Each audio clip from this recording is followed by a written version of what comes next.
Okay, so right here we have a violin. It's a full size. Probably looks like it just simply needs the strings put on, but the biggest problem is actually up here. The neck has come off. So according to the owner, it was hanging on one of the wall mounts in their house, and they just noticed the bridge was off, and then they looked and saw that the neck was actually separated from the back there, which that's not supposed to be able to happen for it to just simply come off there. So what I was trying to look for when I put the neck back in place is to see if there was anything that could explain why it wasn't a good attached seal to begin with, because this the mortise is glued in such a way that really it's very secure. So if it's just simply comes off, that would probably be an indication there was a fault in the gluing surface. And as I looked around it, I was able to see where on the back with the button, where this part meets the button right there, won't come up too easily on the camera, but there is a little bit of separation right there, just below the bottom of the camera here. Let's see, I don't know if light will shine through there. We'll see. But anyway, it looks like what happened here is that this violin did not have a good connection between the back of the neck here and the button. So which that's hugely important, because looking at the mortise itself, it looks, one may think that we have this huge glue surface here to glue onto, but because of the wood grains there, this surface actually is not the best, because the glue just gets absorbed and does not bind. So what we actually rely on in the mortise for the gluing surface is the sides of the ribs right here, and also the button itself.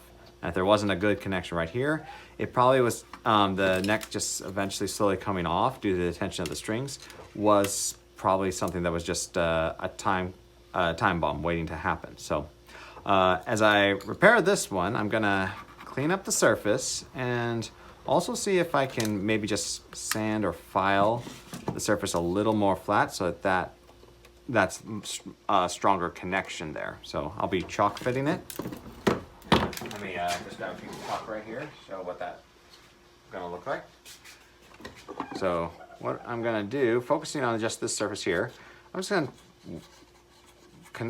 gonna put some chalk on there. Then I'm gonna take the neck and just try to put it in place.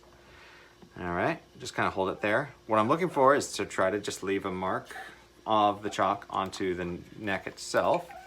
And let's see, so it does look like there's some area, wherever there's a mark of the chalk on there, that shows where this is touching this. So let me just kind of double check that.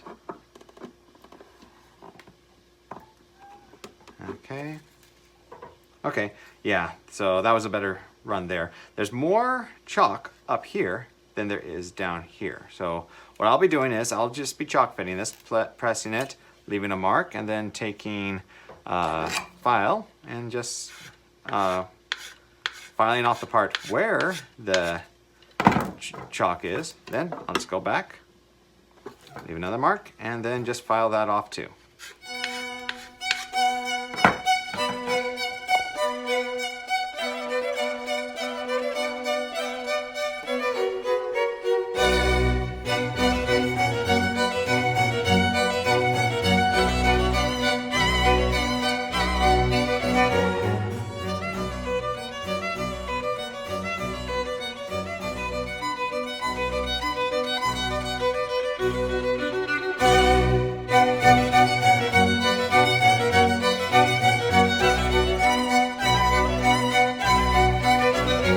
See, we have some chalk that's depositing all across the flat surface there.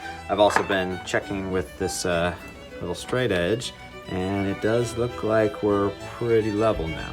So final check will be just to fit that in there, and just kind of really pressing and holding it in. Trying to clean this up. Yeah, I'm definitely seeing a much better connection right there. And next step will just be to clean out old glue and of course the chalk. I'll need to check to make sure that the projection to the bridge is still correct. And then if that all checks out, we'll be able to glue this back together. Okay, so off camera I did quite a few things to get this violin ready for the re-glue. First was to clean out the mortar and the neck itself where it will be gluing back in place. I also had to check the projection of the fingerboard to the bridge here, because while we're doing a repair back here, anything involving the neck, we want to make sure that we still have the correct projection of fingerboard to bridge here. That's why I got the bridge rubber band in there. So what I did is I just put this, held a straight edge here with the neck in the right spot. I held a straight edge here and just made it go to this bridge, and was able to leave a mark on the bridge here, which did measure at just under 30 mils, which is right in the ballpark of where we want to be with this. So, all right, so everything checks out and we're ready, and the glue is now melted, so we're ready to re-glue.